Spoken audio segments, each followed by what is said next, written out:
Hello and welcome to this Foster Care Institute online training webinar, Transracial Parenting, Caring for Bilingual Children in Care. This is part two of a two-part transracial parenting foster care training webinar. And if you've not watched the first one, I encourage you to go back and watch the first one. I'm your host, Dr. John DeGarmo, founder and director of the Foster Care Institute. I'm an author of several foster care books, a speaker and trainer across the globe, and an adoptive and foster parent myself. Over the years, my wife and I have had over 60 children come through our home as foster parents. We've had children from various backgrounds and cultures. Indeed, when you look at culture, my wife is from a whole nother country, a whole different continent. So we understand what it's like to have a culturally diverse family. Indeed, the godparents of several of our children are from Europe and have different language barriers as well. So again, we've experienced it and we understand the unique challenges, at the same time, the unique opportunities for growth when you're caring for children in your home of different cultures and different languages. Our goal during this webinar is to increase the awareness and understanding of how to care for children who experience language barriers while in your home. We're going to increase your awareness of how to help children become bilingual and gain an understanding of how to develop and implement strategies designed to aid those families as they create healthy, whole, bilingual families. As we've seen here several times at the Foster Care Institute through several of our online training webinars, and indeed in several of our books as well, it is a time of great stress being placed into foster care. Let's briefly review. If you would, imagine a 7-year-old girl who has been removed from her family very, very suddenly without any type of explanation or understanding that she can interpret. Taken from her family, taken from her home, her house, sometimes her siblings, her parents, her stuffed animals, her toys, her bedrooms. Taken from her school, taken from her grandparents, aunts, and uncles. She goes to church, taken from church, everything that's familiar to her, and she's placed suddenly into a strange home with strange people and told, this is your new home, this is your new family for the time being. For many of these children, it is a time of tremendous uncertainty. Questions such as, why am I here? When do I go home? Did I do something wrong? Who are these people? Can I trust these people? Will they hurt me? Does anybody care? Does anybody love me? These sort of questions often go through the minds and the hearts of children as they're removed from a home and placed into a home of foster parents, perhaps like your own home. For some children, it's a time of guilt, and for some children, placed into a foster care setting, a foster care environment, a foster care family, a foster care home, they are unable to express themselves for one reason or another. And there is tremendous stress for all involved, for the child, for the caseworker, for the birth parents, for the foster parents. It's a stressful time when a child is placed in and living with families of different languages. Child placed into a foster care home, perhaps your own home, and they do not speak your language. They do not speak your native language. Let's review the first webinar very briefly about transracial families. What is a transracial family? A transracial foster family is defined as one that consists or is made up of children of one race or of one culture that is being raised and cared for by a family of another culture or another race. These families are considered by some as families of color. We talk a lot about culture in that webinar. Indeed, culture is something that we talk about in our family a lot. Indeed, as I mentioned, my wife is from a different continent. Our godparents are from yet another continent. So we have blended in diverse cultures into our family, and it is something that is we've embraced. We've all learned from it and grown from it, and I believe our family is by far the better for it. But what is culture? Well, culture is the customary beliefs, social forms, and material traits of a racial, language, religious, or social group. The characteristics, features of everyday existence, such as diversions or a way of life, are shared by people in a place or a time. These set of shared attitudes, values, goals, and practices that characterize an institution or an organization. Finally, culture is defined as the integrative pattern of human knowledge, belief, and behavior that depends upon the capacity for learning and transmitting knowledge to succeeding generations. Thanks to the Merriam Webster Dictionary for giving us those four different definitions of culture. Now, when we break down the cultural differences of children in foster care, it looks something like this. According to the Child Welfare Information Gateway, 44% of children placed in foster care are white, if you will. 23% were black or African American. 21% were Hispanic, of any Hispanic race. 10% were other races or multiracial, and 1% were unknown or unable to be determined. Again, this is from the Child Welfare Information Gateway. Now, what might be surprising to know is this. Latinos, or Hispanic if you are, the largest and fastest growing ethnic group in the United States. Latinos accounted for 49% of the nation's growth between 2004 and 2005.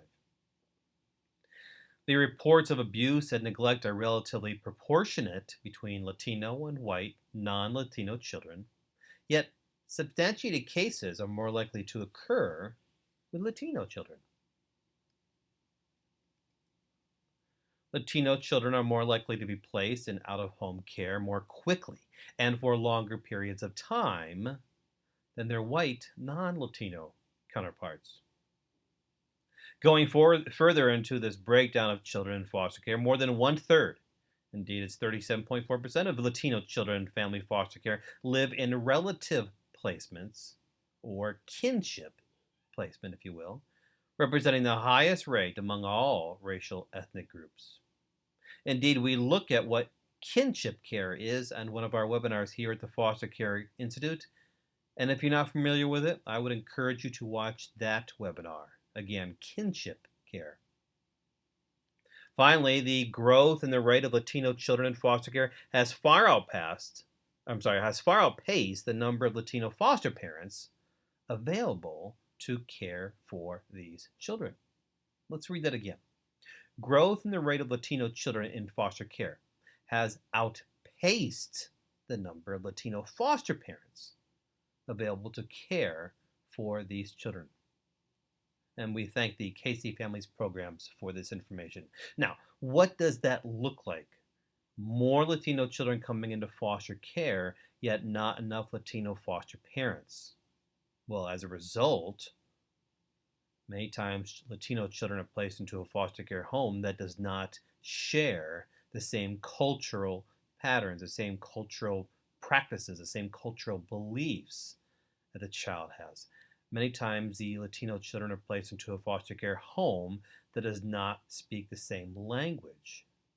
The Latino child is speaking Spanish while the foster parents are speaking English.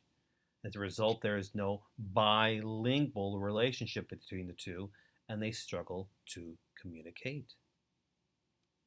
Indeed, language barriers is a part of that problem that many children, Latino and Hispanic children placed in foster care struggle.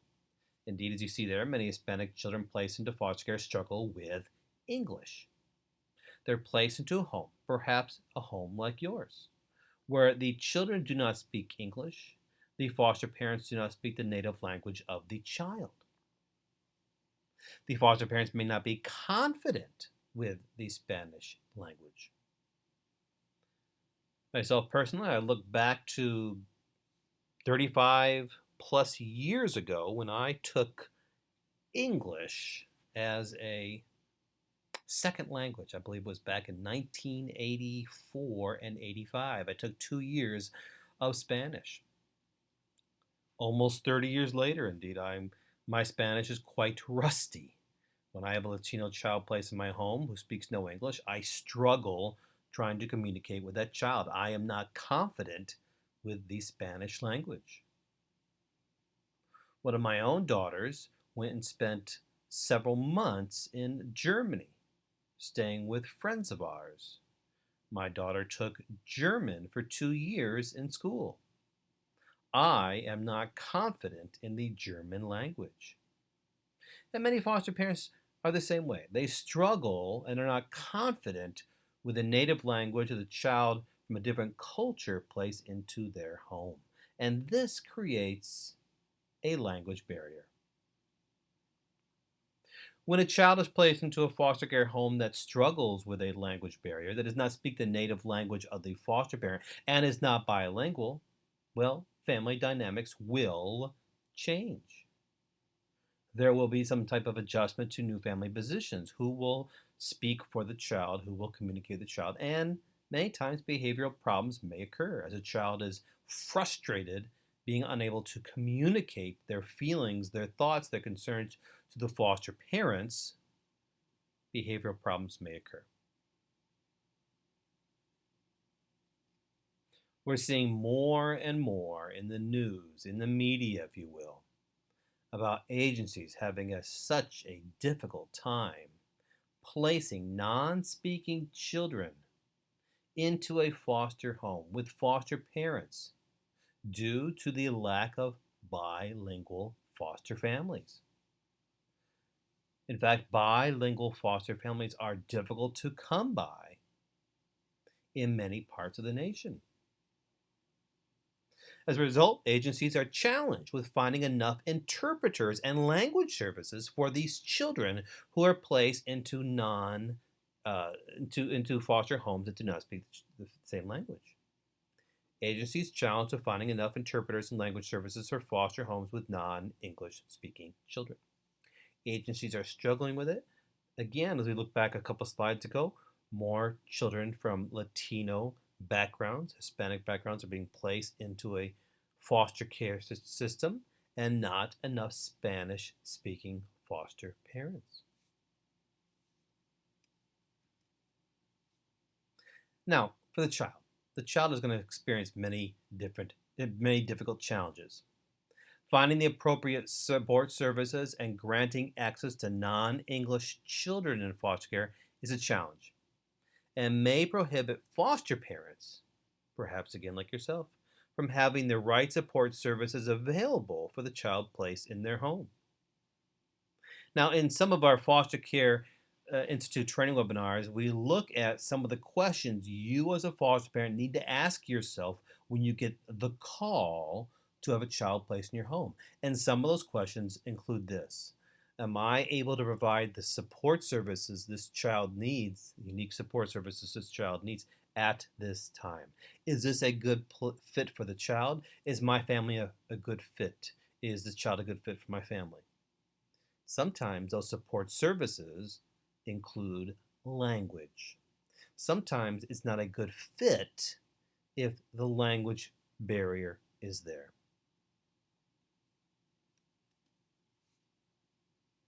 We also know from the Foster Care Institute that children in foster care generally are 18 months behind academically. They struggle with reading and math skills.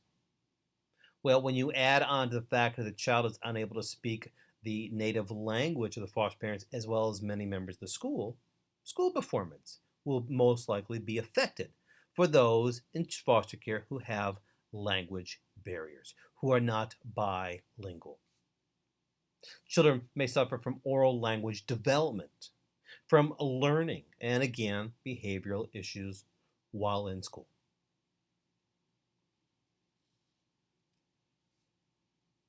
The birth parents, the biological family members may also not have the language services that they need in order to meet their case plan requirements. Let me repeat that again. Birth parents, biological family members may not have the language services that they need. They are not having an interpreter. They don't have someone who speaks their language. So as a result, they're not getting the information and the support services they need in order to meet their case plan to have the child reunified with them. Along with this, the paperwork for their case may not be in their native language. So as you can imagine, for those birth parents who are working vigorously and diligently, or as diligently as they possibly can, for reunification, doing everything they possibly can for the end goal of reunification, yet they are facing a roadblock, if you will, of language. They can't communicate with their caseworker. They can't communicate with their support services. The paperwork that they had to fill out is not in a language that they can understand and interpret and appreciate. So sometimes they may throw their hands up in frustration because they're not able to get past this hurdle.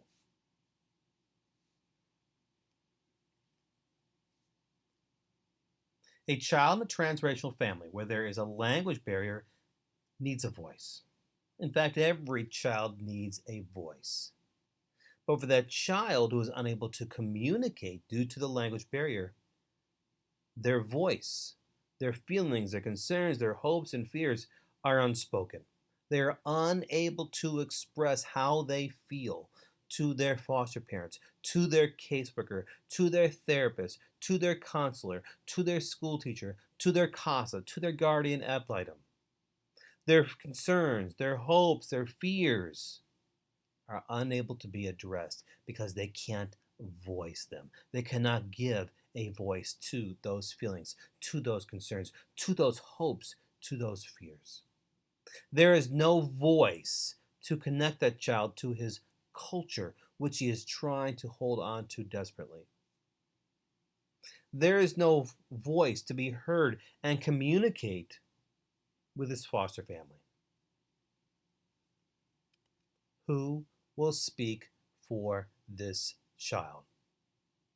If there's no support services in place, if the child cannot speak to the foster parents, if the foster parents cannot speak and communicate with the child, if the caseworker is unable to speak with the child, if the CASA or guardian ad litem is unable to speak for the child, if there's no interpreter services, again, who will speak for this child? Yet there are even more challenges. A child in a transracial family may experience a lack of connection to birth culture. A child may feel that she is pulled between two different worlds. They can't communicate the importance of their birth culture. They cannot communicate what that culture might look like to their foster parents. As a result, they may lose their birth culture. There is the myth that children become confused when hearing two different languages spoken in the same home. If they're living in a home that has both English and their native language, if they're living in a bilingual family, sometimes a caseworker may not place a child into the home where there are two languages because the child may become confused. The truth is this: children learn very quickly the differences between how people speak. Two languages in your home is simply another difference, and the child will be able to adapt to it. So, with that in mind, how do we help these children? How do we help these children become able to communicate with their birth parents? How do we help them to become bilingual? Well, to begin with, as a foster family, you need to be culturally competent. We looked at this at the last training webinar about transracial family, and we dive deeper into it in that webinar. And again, I would encourage you to go back to that webinar. But briefly, let's review what a culturally competent family looks like. A culturally competent family is one that creates understanding and awareness of other cultures, of other beliefs, of other traditions in your home. A culturally competent family is one that helps a child develop strategies designed to combat racism the family might encounter. It is your responsibility as a foster parent to be proactive in learning about the differences in cultures and backgrounds, and that includes languages. It is your responsibility in creating an atmosphere of acceptance and understanding. It is your responsibility in providing support and care for children of different backgrounds. You need to understand your own beliefs and attitudes.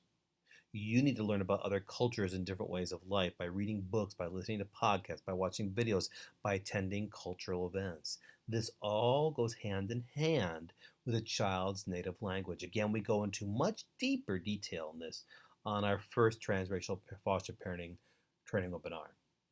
Now, when helping a child learn how to speak English, help them to become bilingual, help them to understand their own language at the same time their English language, there's a number of ways that you can do it.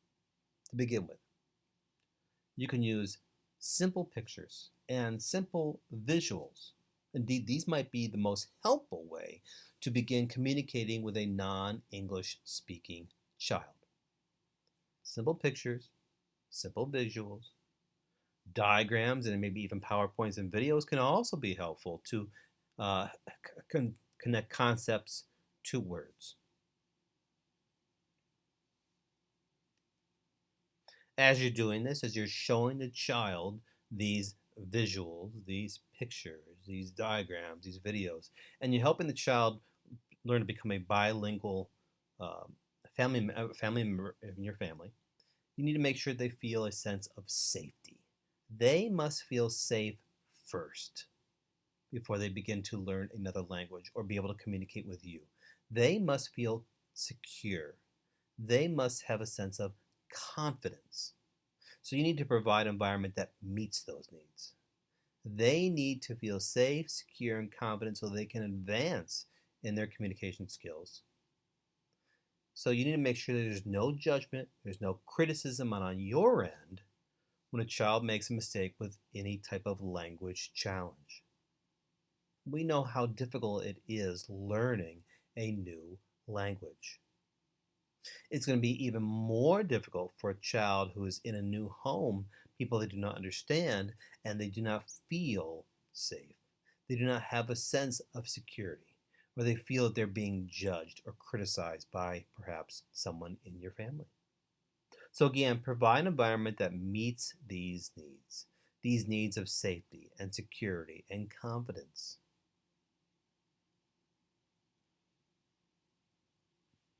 Try to make English a necessity in your home. Children will learn better when there is a need, when there is the need for English in your home. Try not to speak for them when they are in public. When you are out in public with your child from foster care placed in your home, perhaps at church or the grocery store or at school, and they're learning to speak English, encourage them to try and express themselves when they're out in public. Don't automatically rush in to speak for them. Allow them the opportunity to try and express themselves. Indeed, encourage them to try and do so. Because when they do, they will help build skills. It will help to build confidence. When they are encouraged by you to learn and speak the English language to others, you're going to help them build not only skills, but the confidence to do so again and again and again. At the same time, it is important to pay attention to their native language. It is so important that the child does not lose their native language and culture as you teach them English. And as you stress the importance of English in your family, do not ignore their native language. Do not allow the child to feel their native language or culture is secondary or unimportant. Instead, allow for it from time to time. Find songs, find music, movies, anything that they can embrace while still placing emphasis on English for everyday communication. Again, find some songs, find some music or some movies that's in their native language that they can embrace so they can still hang on and accept and embrace and learn about their native culture and their cultural differences. At the same time, encouraging them to speak English in everyday communication. Going back to visual tools, make sure the pictures and the visuals are simple and they're age appropriate. Again, age appropriate. Now, you can create your own visuals, drawings, printing pictures from online, go to images online and find something and printing them out, cutting out pictures out of magazines. You can use flashcards with pictures of everyday items, such as food or clothing, school materials, furniture, toys, etc. In fact, you can make a game out of it. Make it fun. The memory game is a great game to sit down and play with kids, even if you speak the same language. But when they're learning English, memory game is a great way to play these children. It builds those skills at the same time having fun. It builds confidence at the same time having fun. Keep your communication with non-English speaking children simple at first. You can build on the complexity as you go along, but start off simple. Use simple grammar. Use simple vocabulary on your end and progress from there. One of the worst things you can do is give them a long lecture and they're going to tune out because they simply don't understand it. Now, in truth, you and I both know this. When you're giving a long lecture to a child, a middle school child, a teenager, they're going to tune out because they don't want to hear it. They just don't want to hear it. But when you give a long lecture, so to speak, to a child who doesn't understand English, well, they're lost. And it's going to just deepen their frustration and their confusion. So be patient with them.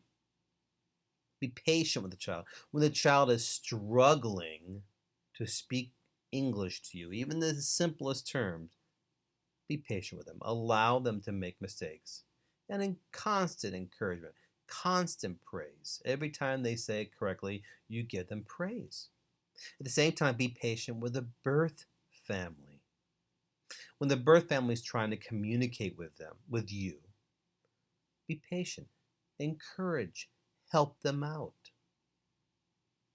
Perhaps most importantly, let the child learn at his own pace. Don't rush him. Don't rush her. Let the children learn at their own pace. You know, it's important to keep this in mind, that while a child might understand what you are saying, he or she might struggle with communicating back to you. She understands what you're saying, but she doesn't understand the skills. She lacks the skills and the knowledge to respond to you. So in essence, you can communicate with her. She can nod in agreement or maybe do what you're asking her to do, but she can't communicate back to you because she does not have those skills or knowledge yet. This is normal, and this is okay. You know, one of the things I tell new foster parents is they must have learned the art of flexibility. When you're having a child in your home who does not speak your language and is trying to become a bilingual, as you are as well, trying to become a bilingual family, flexibility is so important. In fact, it's essential. At the same time, consistency is also important as well. Remain consistent in your expectations, yet be open to flexibility when the child is in need of it from you. Now, when the child is trying to become bilingual, when you is trying to become bilingual, when all of you are trying to be bilingual, there are four common language skills to do so. Indeed, there are four basic and common skills when trying to learn any language. These four skills, these four common language skills, will help significantly for the child in your home trying to learn English and you trying to adapt to their language for your entire family to become bilingual. These four common language skills are listening, reading, speaking, and writing. Again, they're listening, the ability to decode the meaning of an auditory sound, of reading, the ability to decode the meaning of a written word, of speaking, the ability to encode thoughts and concepts, and writing, the ability to encode thoughts and concepts into written form. Listening. Listening helps us to better understand what is going around us in the world. Reading helps us to improve our grammar, to build upon our vocabulary, to grow our knowledge. Speaking with confidence, allows us to express our concerns, to express our feelings and thoughts. It also allows us to communicate in conversations and presentations with those around us. And writing. Writing allows us to write, and in today's society, to text to others, allowing us to express our feelings and thoughts. For school-age children placed in your home, writing is absolutely critical for their academic success and for future careers. So how do you help these children? How do you help yourself with these four common language skills? How do you help yourself and your child in your home become bilingual? Begin with you read aloud together. And this is something you should be doing with every single child, whether they speak your native language or not. Reading aloud together is critical for helping any child develop a number of skills. Try listening to an interactive podcast with a child. Try to converse with other language partners. Try to help them find a language partner they can talk to. Perhaps it's somebody at school or somebody at church. They could have a buddy their age and they can partner together or play together and learn together each other's language. There's always pen pals as well. Read a story to them and then ask a child to verbally summarize it. You read them a child's book and say, can you tell me what happened in that book? Or can you tell me what happened in that page? Or tell me what you think about this. Ask him to just summarize the end of the book or each chapter or each page, if you will. Watch a movie in their language along with subtitles. Or watch a movie in English with subtitles to their language. This is important. Teach a child common conversational phrases and expressions. Some of the common conversational phrases and expressions that are appropriate to their age and to the area that you live in. Where I live currently here in Georgia, there are different conversational phrases, expression than where I grew up in Michigan or where I was born in New York. Common conversational phrases in my wife's native homeland of Australia are different than those in the United States. So teach them common conversational phrases and expressions that are common in your area where you live. It will help the child build confidence when speaking to their peers. And look at that last one there. We mentioned it earlier. Play that memory game with that child again, a second time, a third time. Songs and music are a fantastic way to introduce and strengthen language skills. The songs that work best are those with melodies. Think of the A, B, C, D, E, F, G, or Itsy Bitsy Spider, or Old MacDonald Had a Farm. Those songs that have those simple melodies that they can learn from, sing over and over. Again, building the skills, the basic skills, and building confidence.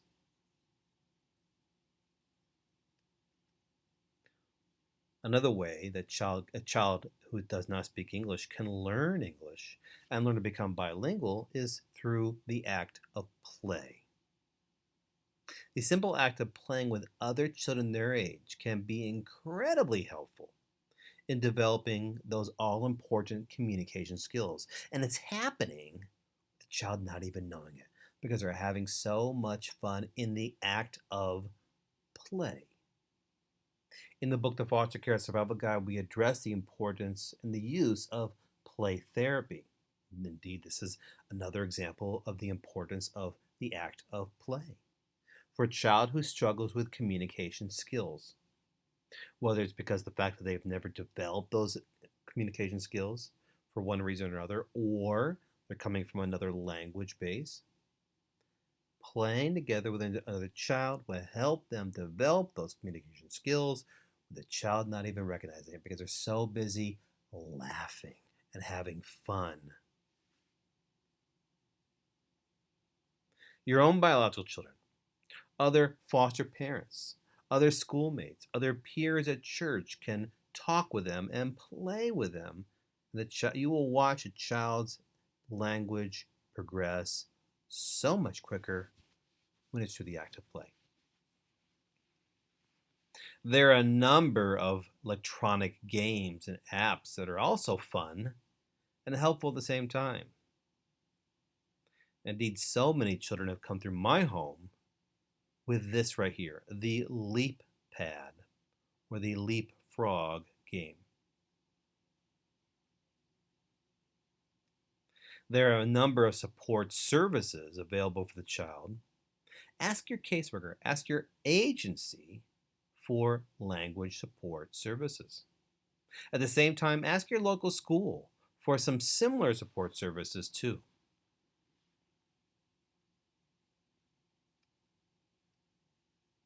Make sure that you are learning the child's native language at the same time. And speak to the child in their native language from time to time as well. So you can become bilingual as well. Hey, you're learning just as much as this child is learning. Find some type of support group for the child. Find others who speak the child's native language and ask them for help, for suggestions. Look for other foster parents who have experienced similar experiences. Perhaps your foster parent support group in your community or your state has foster parents in it that you might know or can get to know in your area who have had another child live in their home who did not speak their native language and they became a bilingual family together. Ask them how they did it. Ask them some examples or some practices that they did that helped the child as well as themselves. Of course, go online for foster parent support groups and ask other foster parents online for help and assistance.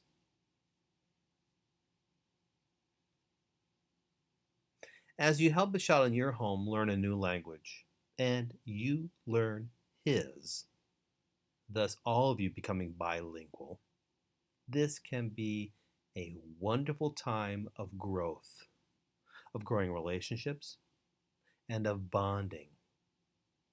So embrace this time of language development. Embrace this time of learning a new language together. Embrace this time of becoming bilingual together.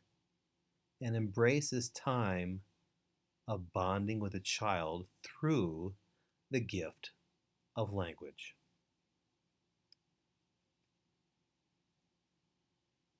We go back to the statistics we learned earlier. More Latino children coming into foster care. Not enough Latino homes.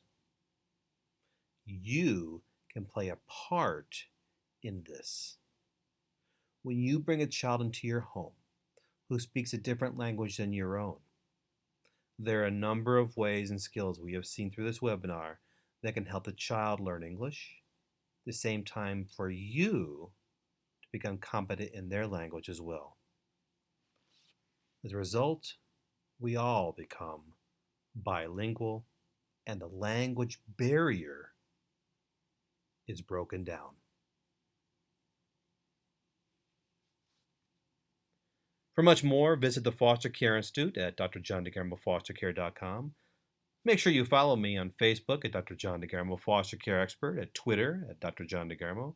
Email me at drjohndegarmo@gmail.com for any questions you might have about this webinar or any concerns you might have in general. I referred to the book, The Foster Care Survival Guide, a few times throughout this webinar. It is the essential guide for today's foster parents. It's a book you're going to find very helpful as you care for children and anxiety in your home. Indeed, the Foster Care Institute, we have a number of books, and there's a perfect book out there right now for the unique challenges that you are facing today.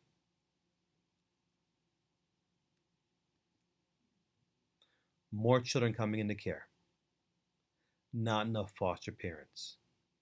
The lifestyle of a foster parent is a unique one, a one that your friends and family members will never truly understand, will never truly appreciate. What you are doing is planting a seed of hope and of love into that child, a seed that will blossom into something much more beautiful. What you are doing each day as a foster parent is truly changing the world for a child in crisis. And for that, I thank you.